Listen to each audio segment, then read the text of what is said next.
Hi, in this video we are going to see how we have to check the reasons for any rejection in tax proof that we have submitted.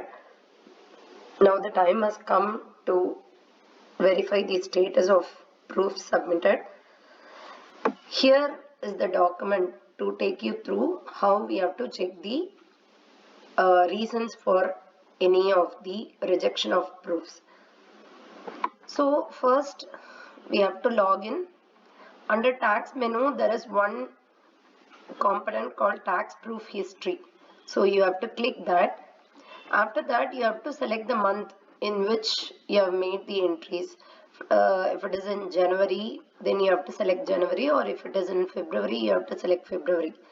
So the month can be selected based on the date of entry that you have made, and reason for rejection will be shown like this. In this column, audit rejection remarks. In case if it is approved, then it will be shown as approved. In this column, audit rejected value will be appearing. So how much is rejected, how much is cleared, you can see here, and the reason for rejection will also be available in this table. So now I'm going to take you through few of the common reasons for rejection, because most of the employees have done few mistakes whereby the proofs are rejected by our audit team. First, preventive health checkup. So most of the employees have submitted medical bills and the lab bills for specific test as prescribed by doctor. For example, in case of any fever or something, in case if the doctor has given for blood test, so those lab reports or bills cannot be considered, because this is basically for preventive health checkup. So only preventive health checkup bills are approved. Other bills would have been rejected by our audit team. Mediclaim deducted through salary. So the next point is mediclaim. For most of the employees, the mediclaim insurance is being deducted from salary. That will be automatically considered by our payroll team. Like how we consider for PF, it will be automatically considered by our payroll team.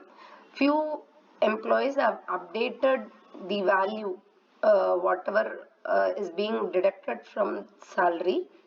They would have updated.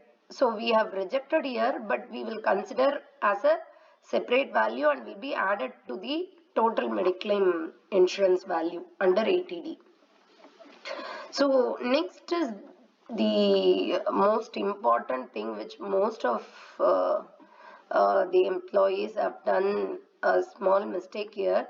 They have made entries in the principal column alone. Any housing loan will have two components. One is principal, another one is interest. So interest can be claimed up to 2 lakhs, that you may be aware. So that can be claimed for self-occupied property or let-out property. So there are two columns where we have to give the set of details repeatedly, both the places. One is in housing loan principal repayment, HLPR, and another one is HP loss or income from house property. So there we have to give the details of loan availed, loan taken, property completion, all those stuffs we have to fill up and give the details. Based on that only we can consider. So in case if you have not made the entry in any one component, we would not have considered that, because the entry has to be done from your end. In case if you have intentionally not filled up, we should not consider that automatically, so we have not considered. But few of you have missed to enter in one place. Either in principal you have updated and in interest you have missed out. In interest you have updated, but in principal you have missed out. But whatever entries you have made, as per the proofs, we have considered that.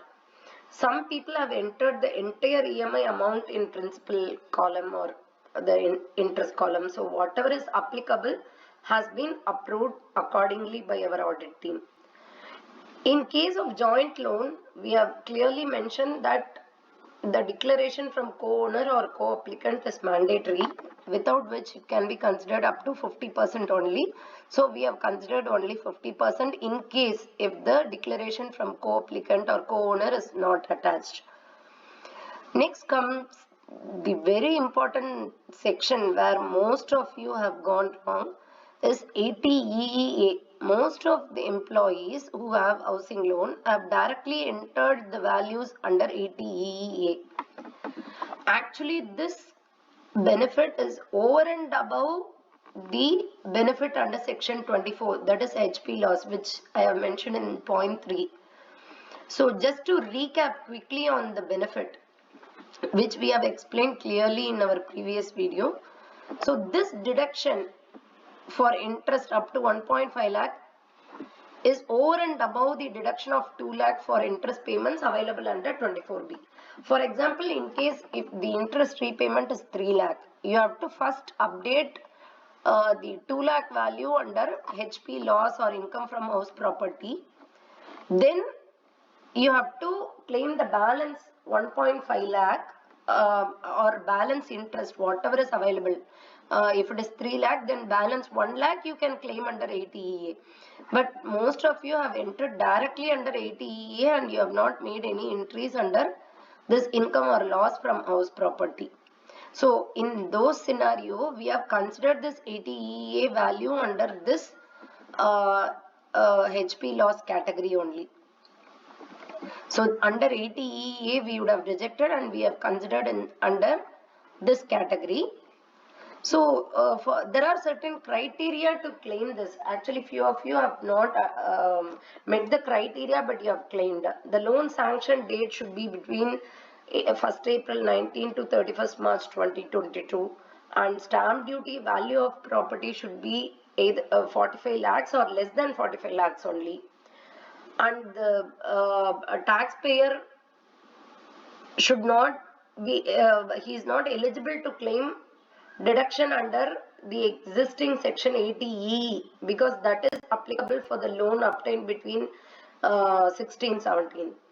The taxpayer should be a first time home buyer, and the corporate area is also mentioned that it should not exceed 645 square feet in metros and 968 square feet in non-metros. So all these criteria should have been met, and important thing is that this is over and above the 2 lakhs benefit under 24. In case if the interest is less than 2 lakhs, then the entire benefit will be given under section 24 only. Next is password protected documents, because most of the employees have attached password protected documents for mutual funds or ELSs or LIC something. So we are not able to open the attachment without password. So we were not able to allow, verify and allow the value. So we would have rejected it. And future projection for February and March. If there are recurring payments like LIC, mutual fund, ELSs where SAPs are there, we would have considered for 12 months, considering February and March payment also. But few of you have claimed the future benefit for tuition fee, NSC, PPF. So these are all may not fall under the recurring payment category. So we would not have considered the future projections for these payments. Only for LIC, mutual fund, ELSs where the monthly payment or periodical payments are going on. For that we would have considered only based on the declaration that it will be paid for February and March along with previous year payment receipt. Otherwise we would have rejected those payments. And FD and mutual fund, in case if they are not tax saver FD or tax saver mutual fund, our audit team would have rejected. So these are most common and frequently what we have gone through. The cases where the rejections are common in most of the cases. So we would like to highlight the reasons and the logic behind the rejection of the proof values. Thank you. In case of further queries, you can raise your queries to respective team, either through email or ticket, whatever mode that has been instructed by the respective team.